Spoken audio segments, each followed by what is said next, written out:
Metal presents কৃষি সংবাদ সুজলা সুফলা।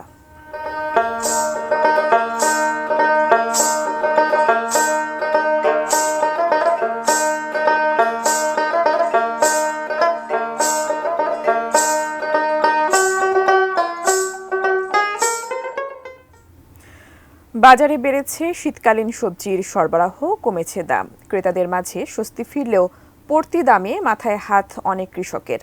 তারা বলছেন, পরিবহন ও শ্রমিকের খরচের টাকা উঠছে না সবজির বর্তমান দামে। বাজার ঘুরে জানিয়েছেন আমাদের প্রতিনিধিরা। বিস্তারিত ডেস্ক রিপোর্টে। শীতকালীন সবজির সরবরাহ বেড়ে যাওয়ায় ব্যাপক প্রভাব পড়েছে বাজারে। কমেছে সব ধরনের শাকসবজির দাম। দামে বেশ সন্তুষ্ট কুমিল্লার ক্রেতারা। ব্যবসা ভালো হওয়ায় বিক্রেতারাও খুশি, কিন্তু দুশ্চিন্তায় কৃষক। সবজি বিক্রি করে উৎপাদন খরচটুকু উঠবে কিনা পড়েছেন সেই অনিশ্চয়তায়। আমরা মাল নিয়ে বসে নিয়েছি, কাস্টমার এসে মনে করেন দাম এত কমার পরও আরো কমতো। ঠাকুরগাঁওয়ে 1 কেজি ফুলকপির দাম মাত্র 5 টাকা। কমেছে অন্যান্য সবজির দামও। ক্রেতাদের স্বস্তি ফিরলেও হতাশ কৃষকরা। নরসিংদীর কাঁচা বাজারগুলোতেও উল্লেখযোগ্য হারে কমেছে শীতকালীন শাকসবজির দাম।